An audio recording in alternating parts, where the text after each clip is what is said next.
Hi friends, ನಮಸ್ತೆ ಎಲ್ಲರಿಗೂ good morning. ಇವತ್ತು ನೋಡಿ ವಿಶೇಷವಾದ ಒಂದು ಪಾನೀಯ ಜೊತೆ ಬಂದಿದ್ದೀನಿ. ಪಾನೀಯ ಮಾಡೋಣ ಬನ್ನಿ. ನೋಡಿ, ಇದಕ್ಕೆ ಬೇಕಾಗಿರೋ ಇಂಗ್ರೀಡಿಯೆಂಟ್ಸು. ಫಸ್ಟು ಬೆಟ್ಟದ ನೆಲ್ಲಿಕಾಯಿ ಒಂದು 3 ತೊಗೊಂಡಿದ್ದೀನಿ. ನಾನಿಲ್ಲಿ 2 ಗ್ಲಾಸ್ನಷ್ಟು ಮಾಡ್ತಾಯಿದ್ದೀನಿ ಜ್ಯೂಸು. ಹಾಗೆ ಒಂದು ಬೀಟ್ರೋಟು, ಒಂದು ಕ್ಯಾರೆಟ್ ತೊಗೊಂಡಿದ್ದೀನಿ, ಸ್ಮಾಲ್ ಸೈಜ್ ಬೀಟ್ರೋಟು, ಒಂದು ಕ್ಯಾರೆಟು. ಹೇಗೆ ಮಾಡೋದು ಅಂತ ನೋಡೋಣ ಬನ್ನಿ. ನೋಡಿ, ಫಸ್ಟು ಕ್ಯಾರೆಟ್ದು ಸಿಪ್ಪೆ ಎಲ್ಲ ಕ್ಲೀನಾಗಿ ತೆಕ್ಕೊಳ್ತಾ ಇದ್ದೀನಿ. ಹಾಗೆ ಬೀಟ್ರೂಟ್ ಸಿಪ್ಪೆ ಕೂಡ ಕ್ಲೀನಾಗಿ ತೆಕ್ಕೊಳ್ತಾ ಇದ್ದೀನಿ. ಇದು ಬೀಟ್ರೂಟಲ್ಲಿ ಕ್ಯಾರೆಟಲ್ಲಿ ಕೆಲವೊಂದು ಬೀಟ್ರೂಟು ಕ್ಯಾರೆಟಲ್ಲಿ ಮಣ್ಣಿರುತ್ತೆ. ಕ್ಲೀನಾಗಿ ಸಿಪ್ಪೆ ತೆಗೆದುಬಿಟ್ಟು ತೊಳೆದಿಟ್ಕೊಂಡಿದ್ದೀನಿ.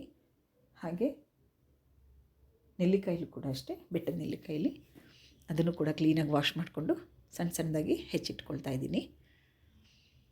ನೋಡಿ, ಈ ರೀತಿ ಎಲ್ಲ ಕ್ಲೀನ್ ಮಾಡಿಕೊಂಡು ಈ ರೀತಿ ಹೆಚ್ಚಿಟ್ಕೊಳ್ಬೇಕು. ನೋಡಿ, ಆಮ್ಲ ಜ್ಯೂಸ್ ನಾವು ಕುಡಿಯೋದ್ರಿಂದ ನಮಗೆ ಹೇರಳವಾಗಿ ವಿಟಮಿನ್ ಸಿ ಸಿಗುತ್ತೆ ಅದರಲ್ಲಿ. ಅದು ನಮಗೆ ತಲೆ ಕೂದಲು ಬೆಳೆಯೋದಕ್ಕೆ ತುಂಬ ಅನುಕೂಲಕರವಾಗುತ್ತೆ. ಆದರೂ ಸ್ಕಿನ್ಗೂ ಕೂಡ ತುಂಬ ಒಳ್ಳೆಯದು. ಹಾಗೆ ಮಲಬದ್ಧತೆ ಯಾರ್ಯಾರಿಗೆ ಸಮಸ್ಯೆ ಇದೆ, ಆ ಸಮಸ್ಯೆ ಕೂಡ ನಿವಾರಣೆ ಆಗುತ್ತೆ.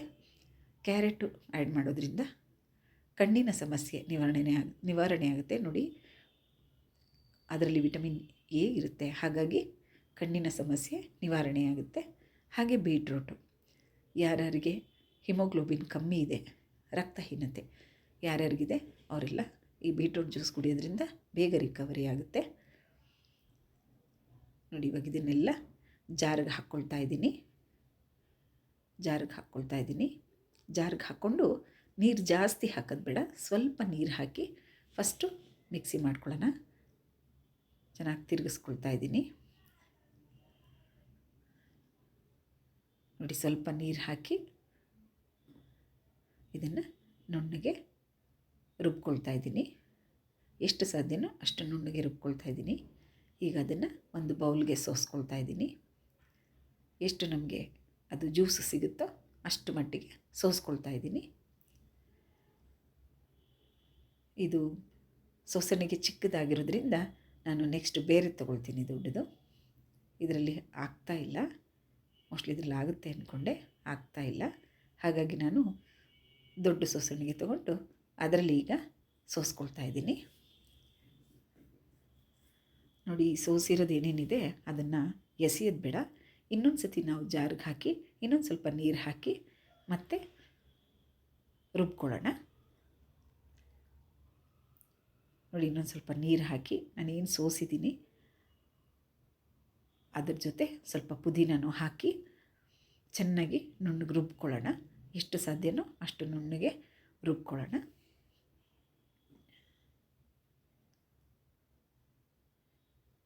ತುಂಬಾ ನೀರು ಹಾಕೋದು ಬೇಡ. ನೋಡಿ, ಇದಾಯಿತು, ನುಣ್ಣಗಾಯಿತು. ಎಷ್ಟು ಸಿಗುತ್ತೋ ಅಷ್ಟು ಜ್ಯೂಸನ್ನು ಚೆನ್ನಾಗಿ ಸೋಸ್ಕೊಳ್ಳೋಣ. ಚೆನ್ನಾಗಿ ಸ್ಪೂನಲ್ಲಿ ಈ ಥರ, ಕೆಲವರು ಬಟ್ಟೆಲು ಬೇಕಿದ್ರೂ ಹಿಂಡಿಬಿಟ್ಟು ತೆಕ್ಕೊಳ್ಬೋದು. ಒಂದು ಕಾಟನ್ ಬಟ್ಟೆ ತೊಗೊಂಡು ಅದ್ರಾಗೆ ಹಾಕಿ ಚೆನ್ನಾಗಿ ಹಿಂಡಿ ತೆಗಿಬೋದು. ನಾನು ಈ ಥರ ತೆಕ್ಕೊಳ್ತಾ ಇದ್ದೀನಿ. ನೋಡಿ, ಜ್ಯೂಸ್ ಎಲ್ಲ ರೆಡಿ ಆಯಿತು. ಈಗ ಇದಕ್ಕೆ ಬ್ಲ್ಯಾಕ್ ಸಾಲ್ಟ್ ಹಾಕ್ತಾಯಿದ್ದೀನಿ, ಸ್ವಲ್ಪ ಬ್ಲ್ಯಾಕ್ ಸಾಲ್ಟು. ಹಾಗೆ ಸ್ವಲ್ಪ ಚಾಟ್ ಮಸಾಲ ಸ್ವಲ್ಪ ಹಾಕ್ತಾಯಿದ್ದೀನಿ. ಜಾಸ್ತಿ ಬೇಡ, ಒಂದು 1/4 ಸ್ಪೂನ್ ಸಾಕು. ಎಲ್ಲ ಮಿಕ್ಸ್ ಮಾಡ್ತಾಯಿದ್ದೀನಿ ಕ್ಲೀನಾಗಿ. ಚಾಟ್ ಮಸಾಲ ಹಾಕಿ ಮಿಕ್ಸ್ ಮಾಡ್ತಾಯಿದ್ದೀನಿ. ಹಾಗೆ ಸ್ವಲ್ಪ ಜೀರಿಗೆ ಪೌಡರ್, ಒಂದು 1/4 ಸ್ಪೂನಷ್ಟು ಜೀರಿಗೆ ಪೌಡರ್ ಹಾಕ್ತಾಯಿದ್ದೀನಿ. ಇದು ಆರೋಗ್ಯಕ್ಕೂ ಒಳ್ಳೆಯದು, ಹಾಗೆ ರುಚಿಕರವಾಗೂ ಕೂಡ ಇರುತ್ತೆ. ಹಾಗೆ ಲಾಸ್ಟ್ಗೆ ಒಂದು ಅರ್ಧ ನಿಂಬೆಹಣ್ಣು, ನಾನು ಇಲ್ಲಿ 2 ಗ್ಲಾಸ್ ಸಾಕಷ್ಟು ಮಾಡಿದ್ದೀನಿ, ಅದಕ್ಕೆ ಒಂದು ಅರ್ಧ ನಿಂಬೆಹಣ್ಣು ಸಾಕು. ನಿಂಬೆಹಣ್ಣು ಹಾಕಿದ್ರೆ ಮಾತ್ರ ತುಂಬ ಟೇಸ್ಟಾಗಿರುತ್ತೆ ಫ್ರೆಂಡ್ಸ್. ನೋಡಿ, ಆಯಿತು. ಎಲ್ಲ ಮಿಕ್ಸ್ ಮಾಡ್ತಾಯಿದ್ದೀನಿ ಕ್ಲೀನಾಗಿ. ಎಲ್ಲ ಮಿಕ್ಸ್ ಆಯಿತು. ಈಗ ಒಂದು ಗ್ಲಾಸ್ಗೆ ನಾನು ಸೋಸ್ಕೊಳ್ತಾ ಇದ್ದೀನಿ. ಸೋಸಿಟ್ಟಿರೋದನ್ನೇ ಇದು ಗ್ಲಾಸ್ಗೆ ನಾನು ಸರ್ವ್ ಮಾಡ್ಕೊತಾ ಇದ್ದೀನಿ. ನೋಡಿ, ಬೆಟ್ಟದ ನೆಲ್ಲಿಕಾಯಿ ಹಾಗೂ ಬೀಟ್ರೂಟ್ ಕ್ಯಾರೆಟ್ ಜ್ಯೂಸ್ ರೆಡಿ ಆಯಿತು. ಇದು ಬೇಗೆಗೆ ಉತ್ತಮವಾದ ಒಂದು ಡ್ರಿಂಕ್ಸ್ ಅಂತ ಕೂಡ ಹೇಳ್ಬೋದು. ಅದ್ಭುತವಾದ ಚರ್ಮದ ಕಾಂತಿ ಕೂಡ ಕೊಡುತ್ತೆ ಇದು ಕ್ಯಾರೆಟು ಕುಡಿಯೋದ್ರಿಂದ, ನಾವು carrot juice. Thank you friends. ಈ ವಿಡಿಯೋ ಇಷ್ಟ ಆದರೆ ದಯವಿಟ್ಟು ಸಬ್ಸ್ಕ್ರೈಬ್ ಮಾಡಿ. ಹೀಗೆ ನನ್ನ ಚಾನಲ್ ಸಪೋರ್ಟ್ ಮಾಡಿ friends. Thank you so much.